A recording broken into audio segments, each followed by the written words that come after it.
Privateers are set to go for the Privateers Cup, and the grid looks like this. Now remember that this has nothing to do with qualifying times. They draw for these positions. Kevin Heffernan and Greg Crick share the first row. Bob Pearson and Terry Finnegan, row 2. Row 3 in the lucky dip, Trevor Ashby and Wayne Russell. Row 4, John Cotter, and alongside him, Darren Hossack and the Wins Commodore. We go back to the 5th row. Richard Mork and John Faulkner was supposed to be there.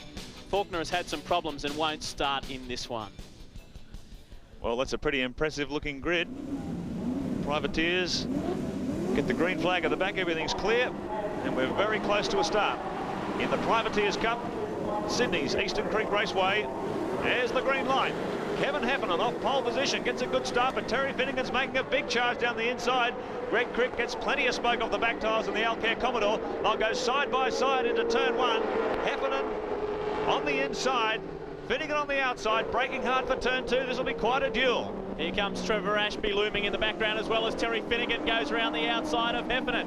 Now the tyres are still pretty cold at the moment. They're starting to wriggle their way around, but Terry Finnegan in the Sony Commodore goes straight into the lead. He got away to a very good start and now leads Kevin Heffernan. We go back to Trevor Ashby, has pounced up there. Greg Crick in the Alcare air conditioning Commodore didn't get away to the best start, as we see Bob Pearson make a move there on Wayne Russell.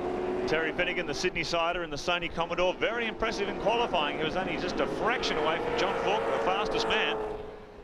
Very, very quick in the Sony Commodore this weekend. Kevin Heffernan, the Queenslander, and the Price Attack Commodore behind him, and the Lansvale Commodore in 3rd position. You can see the sense of urgency here. It's only 3 laps, a 3-lap dash for the Privateers Cup. That's why everything happens pretty fast and frantic. Here we go. Finnegan still leads the way. Look at Greg Crick looking for an option, looking for a different line as Ashby starts to size up Kevin Heffernan in the Price Attack Commodore. Very impressive run from Trevor Ashby's teammate Steve Reed at Winton just 7 days ago. And it was the Privateers who really turned on the race of the day at Winton. Unbelievable stuff. Plenty of biff and barge, very aggressive passing. But not the case here as Terry Finnegan opens up a big gap on the field as they come down the pit straight for the first time. Look at the gap he's opened up on the opposition. Kevin Heffernan, the Price Attack Commodore, in 2nd position. Trevor Ashby looking for a move on the Queenslander in 3rd. Well, it's certainly a little bit calmer conditions than what we saw at Winton last weekend. The Privateers Cup there was absolute mayhem. It's a little bit less frantic this time round, and things are looking very good for this man.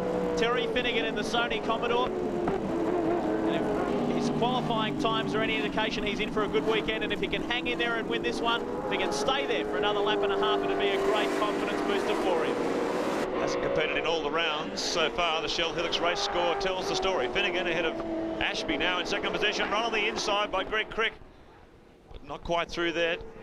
Terry Finnegan, Sydney Privateer. It's great to see Terry doing so well. Does all the work on the car himself. Very enthusiastic. Doesn't do it with a lot of money. Certainly when he gets behind the wheel, and particularly at Eastern Creek, has proved very fast in the past. Now Kevin Heffernan coming under fire from Greg Crick in the Alcare Commodore. Crick has a run up the inside as they come over Corporate Hill. He's perfectly positioned for this turn. On the inside, side by side as they go through. There's been contact between the two of them across the sand trap. Fortunately, keeping it off that concrete wall.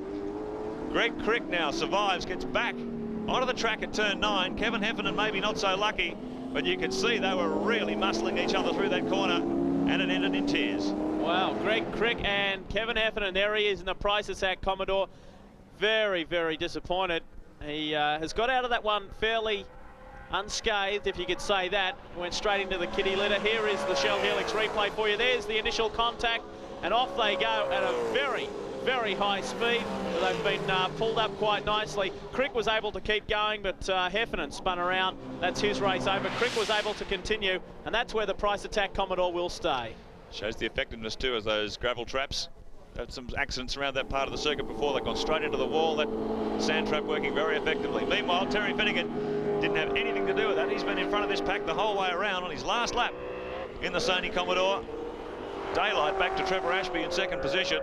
And Bobby Pearson in the Pro Duck Commodore moves up to 3rd. Darren Hossack, good run in the Wins Commodore. He's up to 4th position. But John Cotter, the Sydney sider, in 5th. He is a real emerging star, Darren Hossack. He's only a young guy.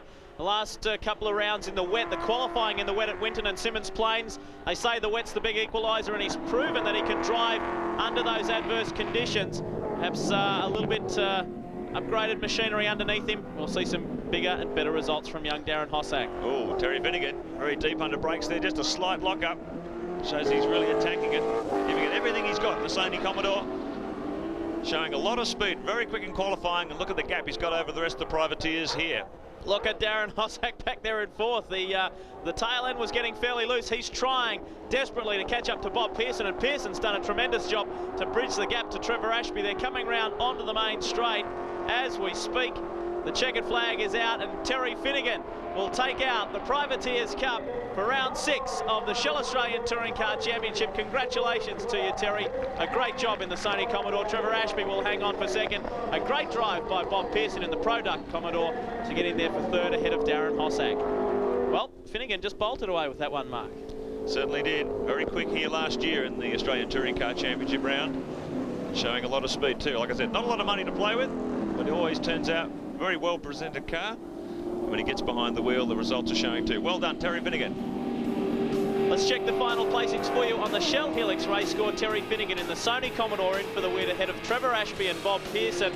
In for fourth was Darren Hossack, and John Cotter in the Home Hardware machine in for fifth.